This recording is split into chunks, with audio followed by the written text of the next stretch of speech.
എൻ്റെ ഓണം ഞാൻ കരുനാഗപ്പള്ളിക്കടുത്ത് പവക്കവന്ന് 4-4.5 കിലോമീറ്റർ കിഴക്കോട്ട് പോയാലുള്ള ഒരു ചെറിയ ഗ്രാമത്തിലാണ് എൻ്റെ അച്ഛനൊക്കെ വളർന്നത്. തഴവ എന്ന് പറയും. ഇപ്പോൾ അത് കുഗ്രാമമൊന്നുമല്ല, വലിയ സ്ഥലമാണ്. പക്ഷെ പണ്ടതൊരു ചെറിയ ഗ്രാമമായിരുന്നു. നല്ല പഞ്ചാരമണൽ വിരിച്ച നല്ല മനോഹരമായ മരങ്ങളും ചെടികളും അല്ലെങ്കിൽ ഒരുപാട് തെങ്ങുകളും വയലേലകളും ഉള്ള ഒരു സുന്ദരമായ ഒരു ഗ്രാമം. അപ്പോൾ കുട്ടിക്കാലത്ത് ഞാനൊരു 8 വയസ്സ് വരെ ഞാൻ എൻ്റെ ഓണം ഗംഭീരമായിട്ട് നല്ലോണമായിട്ട് ആഘോഷിച്ചിട്ടുള്ളൂ. അന്ന് എൻ്റെ അച്ഛൻ്റെ അമ്മയും അച്ഛൻ്റെ അച്ഛനും ജീവിച്ചിരുന്ന കാലമാണ്. എൻ്റെ അച്ഛൻ്റെ പേര് കൂട്ടുകോയിക്കൽ വേലായുധൻ എന്നാണ്. അദ്ദേഹം ശ്രീനാരായണ ഗുരുസ്വാമിയുടെ ശിഷ്യനായിരുന്നു.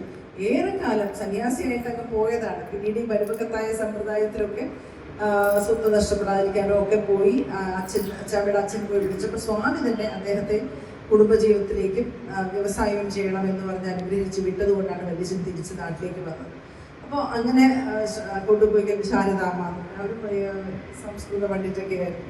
അപ്പോൾ അവർ കൊച്ചുങ്ങൾക്ക് ഞങ്ങളെല്ലാവരും അവരുടെ മക്കളുടെ ചെറുമക്കളൊക്കെ വരുന്ന സമയത്ത് വലിയ ഗംഭീരമായി ഇന്ന് കാണുന്ന പോലത്തെ ഓണമല്ല. ഏതാണ്ട് ഒരു അത്തം നമ്മൾ അവധിക്ക് ചെല്ലുന്ന കാലം മുതൽ ഓരോ ദിവസം പലതരം പലഹാരങ്ങളായിരുന്നു. മുറുക്കും അച്ചപ്പവും മുറുക്കും ഒക്കെ ഉണ്ടാക്കുന്ന കാലം വലിയ അലുവ കിണ്ടലുണ്ട്. വലിയ വാർപ്പിൽ നിങ്ങൾ എത്ര പേര് കൊല്ലത്തൊക്കെ ഉള്ളവർക്ക് അറിയാം. ഈ അലുവ കിണ്ടൽ എന്ന് പറയുന്ന ഒരു വലിയ വാർപ്പിലാണ് ഉണ്ടാക്കുന്നത്. ഒരുപാട് പേരുന്ന തേങ്ങ പലക പിഴിഞ്ഞ് അരിയൊക്കെ എത്രയോ തവണ ഇത് ഇടഞ്ഞെടുത്തിട്ട് അതിന് തരിയൊന്നും ഇല്ലാത്ത ഇത് വെച്ചിട്ടാണ് ഈ അരിമാവ് ഉണ്ടാക്കുക, കറുത്ത അലുവ. അപ്പം അത് തന്നെ ഒരു വലിയ ചടങ്ങാണ്. മണിക്കൂറുകൾ എടുക്കും. അപ്പം അങ്ങനെ അതിസുന്ദരമായിട്ടുള്ള ഭക്ഷണം ഉണ്ടാക്കുന്നു. അതുപോലെ സ്ത്രീകൾ അടക്കം ഈ ചില്ലിയാട്ടം പറക്കും. ഊഞ്ഞാല് കെട്ടിയിട്ട് വലിയ വടത്തിലും അല്ലെങ്കിൽ പ്ലാവിലും ഒക്കെ ഒരുപാട് തരം ഊഞ്ഞാലിട്ടേക്കും. 5000 വിജയികളുമായി പിട്ടാപ്പള്ളിൽ വമ്പനോണം കൊമ്പൻ ഓഫർ. അപ്പൊ അതിൽ ചില്ലിയാട്ടം നടക്കുമ്പോൾ മത്സരമുണ്ട്. ആണും പെണ്ണും ഒക്കെ മത്സരിക്കും. ഏറ്റവും തുച്ഛത്തുള്ള ഇല പറിച്ചുകൊണ്ട് വരണം. ഞങ്ങളുടെ നാട്ടിൽ സ്ഥിരമായിട്ട് ജയിക്കുമായിരുന്നു സരസമ്മ എന്ന് പറഞ്ഞൊരു പെങ്കൊച്ചാണ്. ആ സാരിയൊക്കെ എടുത്തുകൊണ്ട് കുത്തി ചില്ലിയാട്ടം പറന്ന് പോയി പറിച്ചുകൊണ്ട് വരും. അങ്ങനെ ഭയങ്കര കയ്യടിയും ഒക്കെയുള്ള ഒരുപാട് തരം പുലികളിയും കുടമൂത്തും പിന്നെ തുമ്പി തുള്ളലും ഒക്കെയുള്ള ഒരു കുട്ടിക്കാലം ഞാനൊരു 8 വയസ്സ് വരെ നല്ല സുന്ദരമായിട്ട് ആഘോഷിച്ചിട്ടുണ്ട്. പിന്നെ അതിനുശേഷം എൻ്റെ അച്ഛമ്മയ്ക്ക് സ്ട്രോക്ക് വന്നതിന് ശേഷം അങ്ങനെ ഒരു ഓണം എൻ്റെ ഓർമ്മയില്ല.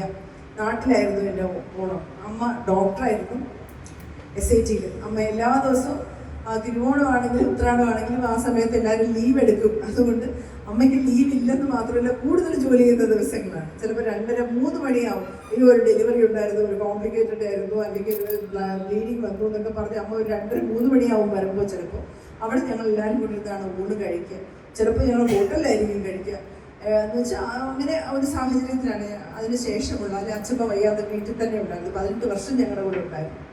അപ്പോൾ ഓണം എന്നൊക്കെ പറയുന്നത് പിന്നീട് അങ്ങനെ ഒരു ആഘോഷമായിരുന്നില്ല.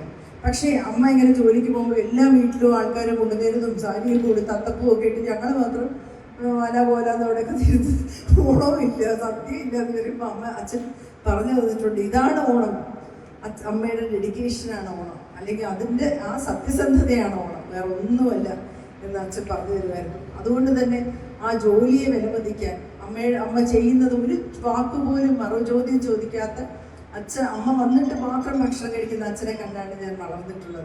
അവർ വരുമ്പോൾ അന്ന് ഹോസ്പിറ്റലിൽ നടന്ന എല്ലാ കോംപ്ലിക്കേഷനും എല്ലാ സ്ത്രീകളുടെ പ്രശ്നങ്ങളും എല്ലാം ക്ലാസ് എടുക്കുന്ന പോലെ അച്ഛനെ പഠിപ്പിക്കുമ്പോൾ അത് കേട്ട് രണ്ടുപേരും കൂടെ സന്തോഷമായിട്ട് കൂടെ കഴിക്കുന്നതായിട്ട് ഞങ്ങളെല്ലാം പാതി ഡോക്ടർമാരായി മാറിയിട്ടുണ്ട്.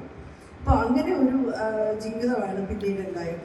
ഒരിക്കലും ഒരു ഓണത്തിന് സദ്യ വേണമെന്നോ അല്ലെങ്കിൽ ഒരു ആഘോഷം വേണമെന്നോ ആശിച്ചിട്ടേ ഇല്ല. അതിനുശേഷം എപ്പോൾ ജോലി ചെയ്യാൻ അവസരം കിട്ടിയാലും, അത് ഓണമായാലും സംക്രാന്തി ആയാലും ജോലി ചെയ്യാൻ അവസരം നമുക്കുണ്ടാവണം. അതിൻ്റെ വരുമാനം കൊണ്ട് എന്തെങ്കിലും നല്ല കാര്യം ചെയ്യണം എന്ന് പഠിപ്പിച്ചതിൽ വീട്ടിൽ നിന്ന് വന്നതിൻ്റെ ഭാഗ്യമുണ്ട്. അതുതന്നെയാണ് എൻ്റെ ഓണം മധുരം. Thank you so much. വിട്ടൊരു കളിയില്ല.